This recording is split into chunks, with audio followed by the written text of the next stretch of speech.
Bonjour les amis, on retrouve notre évangile de Jean, chapitre 15, les versets 18 à 21.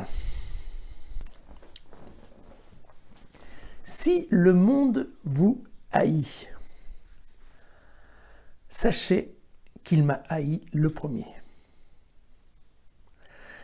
Si vous étiez du monde, le monde aimerait ce qui lui appartiendrait, mais vous n'êtes pas du monde. C'est moi qui vous ai mis à part du monde, et voilà pourquoi le monde vous haït. Souvenez-vous de la parole que je vous ai dite, le serviteur n'est pas plus grand que son maître. S'ils m'ont persécuté, ils vous persécuteront, vous aussi. S'ils ont observé ma parole, ils observeront aussi la vôtre.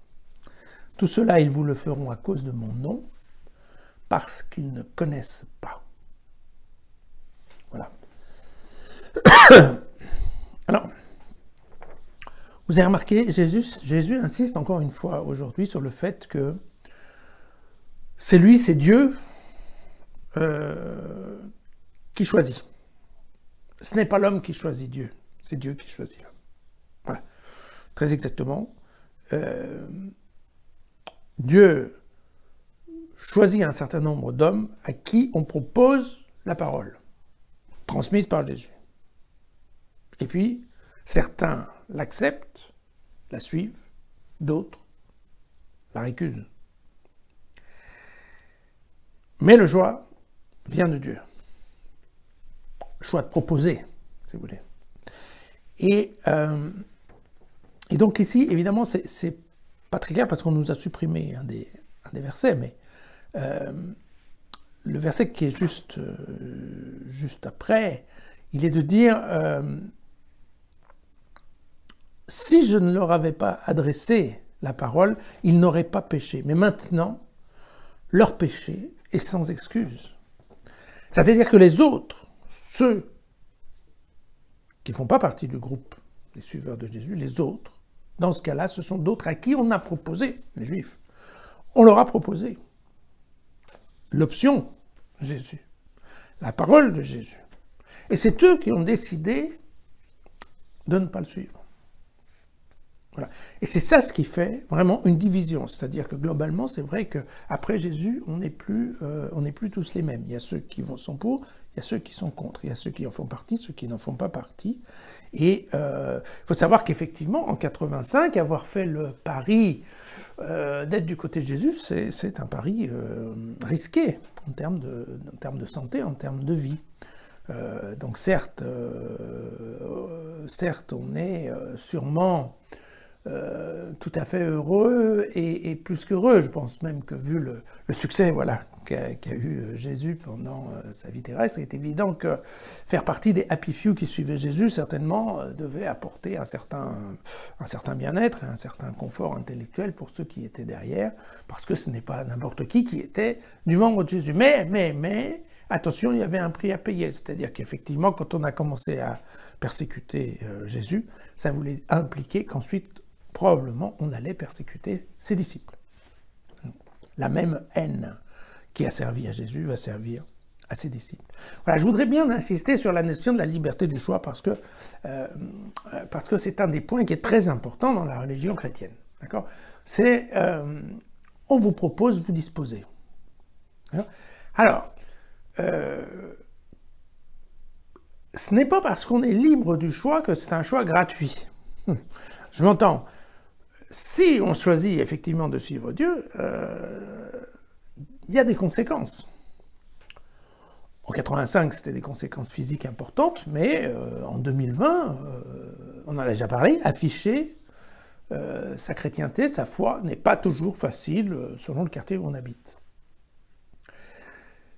Mais par contre, choisir de récuser l'option de Jésus, ce n'est pas aussi sans risque, parce que ça veut dire globalement que vous refusez d'être sauvé, puisque vous vous souvenez du système.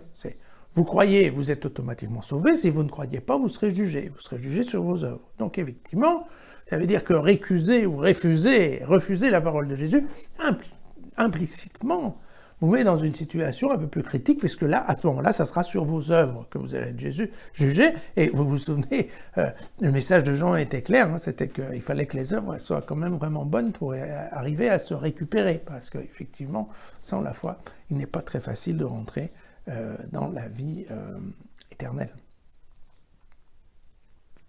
Donc il faut bien avoir cette idée-là. Hein. La religion chrétienne est une religion libre, elle nous laisse le choix, mais c'est un choix qu'il convient d'assumer. Voilà. Alors pourquoi, me direz-vous, cette haine du monde, comme il dit, par rapport aux chrétiens? Eh bien, écoutez, tout simplement parce que c'est la même haine par rapport à Jésus. Alors typiquement, vous voyez bien, Jésus, au temps des Juifs, c'était un type qui foutait la pagaille et qui nous embêtait de tourner en rond, en fait, quoi. Je veux dire, il se permettait de dire que toutes les règles qu'on a mises en place, ça vaut pas la peine de les suivre. Il commence à dire que ce qui compte, c'est l'esprit, c'est pas la loi, alors que nous, on est en train d'expliquer que ce qui est important, c'est la loi. Donc, vous voyez, il se permet de dire qu'en plus, il est le Fils de Dieu. Donc, typiquement, c'est quand même l'empêcheur de tourner en rond, qui est quelqu'un qui fait du blasphème, ce qui est tout à fait sujet à punition, et à punition sévère de lapidation. Donc typiquement, oui, le clan des prêtres et je dirais du sacerdoce juif, très rapidement va développer une haine contre ce type qui dit tout le contraire de ce qu'on est supposé dire, et qui en plus a un certain succès, parce qu'il faut quand même bien le dire, Jésus a du succès. Et il aura du succès, mais encore un peu plus après sa résurrection. Et donc, typiquement, il y a une question aussi de compétition, de risque, qui fait que, oui, en effet, oui, les gens de l'Église juive commencent à développer une haine, et c'est la haine du concurrent, pour simplifier. Voilà, simplifier. Alors, typiquement, cette haine-là, elle s'applique aussi aux disciples, puisque, rendez-vous compte, les disciples, après la résurrection, après l'ascension, se retrouvent tout seuls et ils veulent, et c'est ce qu'ils font, ils commencent à aller un peu à droite et à gauche, ils prêchent partout la bonne nouvelle, ils montrent l'exemple en étant une des communautés qui fonctionnent sur l'amour des uns et des autres, sur le service, et donc, bien évidemment, eux aussi continuent de faire de l'ombre quelque part en étant, continuant de marquer leurs différences. Et donc, évidemment, la différence, ça agace. Et je pense que, voilà, typiquement pour vous dire, en 85, comme aujourd'hui d'ailleurs, je pense que les minorités, la minorité dérange. La minorité dérange, et c'est cela qui la met en risque et qui crée un certain nombre de souffrances qui peuvent être très graves, puisqu'en général, la majorité va tenter, surtout quand c'est une majorité qui est un peu fragile, eh bien, elle va tenter d'éliminer la minorité. On voit ça tous les jours, que ce soit voilà, politique, en religion, tout ce que vous voulez. Donc, voilà, c'est le message d'aujourd'hui, la haine du monde contre les chrétiens, et on voit bien que ça continue. Il ne faut quand même pas se voiler la face. Voilà.